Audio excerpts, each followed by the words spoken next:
di Istana Kepresidenan Bogor, Jawa Barat. Kunjungan kenegaraan pertama kali ini membahas sejumlah kerjasama. Selengkapnya akan disampaikan oleh Eko Prima langsung dari Istana Bogor, Jawa Barat. Eko, apa saja poin-poin kerjasama yang dibahas dalam pertemuan ini?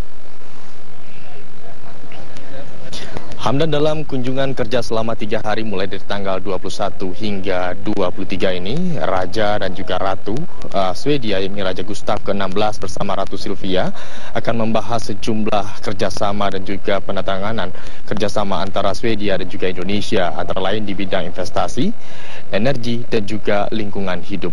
Tadi dalam penyambutan yang dimulai pada pukul 11 waktu Indonesia Barat tadi, Presiden Joko Widodo bersama Ibu Negara Iriana Joko Widodo langsung menyambut kedatangan Raja dan juga Ratu Swedia ini. Sejumlah rangkaian acara dipersiapkan mulai dari arak-arakan pawai budaya yang dimulai dari pintu masuk gerbang Istana Bogor, dilanjutkan dengan upacara penyambutan sekaligus juga dengan dentuman 21 meriam sebagai tanda penghormatan kepada tamu negara. Ini merupakan kunjungan pertama Raja Gustaf atau khususnya pemerintahan Swedia ke Indonesia.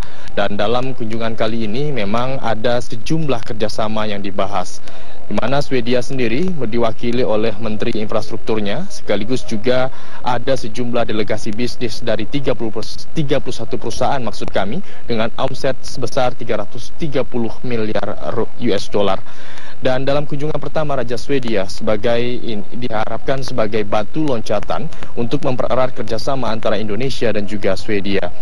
Dan dalam kerjasama ini ada beberapa yang nantinya akan dibahas mulai antara pemerintah, otoritas, universitas, dan juga industri, baik itu dalam hal promosi penelitian dan juga inovasi. Kemudian juga nanti akan ada kerjasama atau MOU antara alumni atau pelajar Indonesia yang berada di Swedia dengan perusahaan Swedia dalam hal program kerja dan juga peningkatan lapangan pekerjaan. Dan nantinya pada hari kedua, Raja juga akan berpartisipasi dalam acara Hackathon yang untuk menemukan solusi konkret, antara lain mengenai solusi lalu lintas Jakarta. Nantinya akan langsung didampingi oleh PLT Gubernur DKI Jakarta, Jarod Saifullah. Dan acara ini nanti akan berlangsung di Museum Kota Tua Jakarta. Nantinya di hari ketiga, Raja juga akan berkunjung ke Jawa Barat, khususnya di Bandung, Jawa Barat, dan akan disambut langsung oleh Gubernur sekaligus juga Wali Kota Bandung, sekaligus juga melihat sejumlah proyek infrastruktur yang tengah berjalan di sana. Dan saat ini masih berlangsung antar pertemuan dua kepala negara antara Presiden Joko Widodo dan juga Raja Gustaf ke-16. Dan nantinya kami Media akan mendapatkan apa perjanjian kerjasama yang nantinya telah disepakati atau ada tambahan perjanjian kerjasama antara kedua negara Indonesia dan juga Swedia. Hamdan. Baik, Eko Prima melaporkan langsung dari Istana Bogor, Jawa Barat. Terima kasih, selamat bertugas kembali. Pemirsa, 2 penumpang KM Mutiara Sentosa 1 yang terbakar di perairan Masalembu, Sumeneb, Jawa Timur yang dievakuasi ke Makassar, Sulawesi Selatan masih dirawat di rumah sakit. Dan informasi selengkapnya terkait dengan kondisi kedua korban ini sudah bergabung reporter Anissa Rahman dari Makassar. Anissa, bagaimana kondisi terakhir dari 2 penumpang KM Mutiara Sentosa yang dirawat di Makassar hingga kini? Ya, dari 2 orang penumpang yang menjadi korban terbakarnya KM Mutiara Sentosa yang terbakar di perairan Masalembu, Sumeneb, Jawa Timur saat ini salah satunya, yakni atas nama Winarsi, 45 tahun, masih menjalani pemeriksaan di Rumah Sakit Stella Maris, Makassar, Sulawesi Selatan. Winarsi mengalami cedera di beberapa bagian, yakni di bagian perut dan juga punggung, setelah berusaha menyelamatkan diri saat KM Mutiara Sentosa terbakar. Sementara satu korban atas nama Sinta, 18 tahun, asal Janeponto, Sulawesi Selatan, saat ini kondisinya sudah dijemput oleh pihak keluarganya dan sudah kembali ke rumah, yakni di Janeponto, Sulawesi Selatan. Menurut Kepala Basarnas Makassar, Amiruddin, keduanya sempat terombang-ambing di tengah lautan dengan bermodalkan pelampung di antara perairan Pulau Masalembu, Jawa Timur, dan perairan Kepulauan Pangkep, Sulawesi Selatan, atau sekitar 20 mil dari lokasi terbakarnya KM Mutiara Sentosa. Keduanya tiba di Pelabuhan Peti Kemas Makassar pada Minggu pagi setelah diselamatkan oleh KM Ratus yang sedang berlayar menuju Makassar. Dan rencananya kedua korban masih akan melanjutkan perjalanannya menuju ke Balikpapan setelah kondisinya pulih. Sebelumnya kapal motor atau KM Mutiara Sentosa 1 terbakar di perairan Masalembo, Sumeneb, Madura dan mengangkut 134 penumpang, 37 ABK dan puluhan kendaraan. Alka. Baik, terima kasih Anissa Rahman melaporkan langsung dari Makassar, Sulawesi Selatan.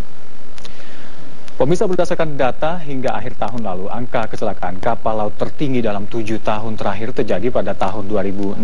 Rendahnya aspek kedisiplinan dan pengawasan menjadi salah satu faktor penyebab kecelakaan ini. Hari Jumat lalu, kapal motor Mutiara Sentosa 1 terbakar di perairan Masalembu, Sumeneb, Jawa Timur. Kecelakaan ini menyebabkan 5 penumpang tewas. Menurut kesaksian penumpang, penyebab kebakaran di kapal karena ledakan dari tabung gas yang berada di salah satu kendaraan penumpang.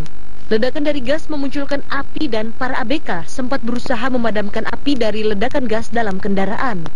Menurut data Kesyah Bandaran Tanjung Perak, Surabaya, kapal Mutiara Sentosa 1 sudah melalui serangkaian uji teknis dan administrasi untuk memastikan keamanan dan keselamatan pelayaran.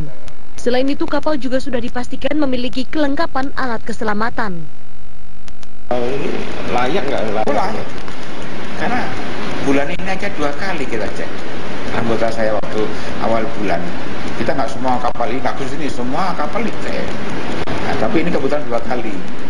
Nah, kalau kelebihan penumpang, misalkan, ya karena kita sama-sama ini, saya juga menanyakan juga itu ke agen. Jangan ada masalah ini terus kita sama-sama kita lihat nanti siapa berbuat apa. Bukan hanya sekali ini saja, kapal Mutiara Sentosa 1 mengalami insiden di tengah laut.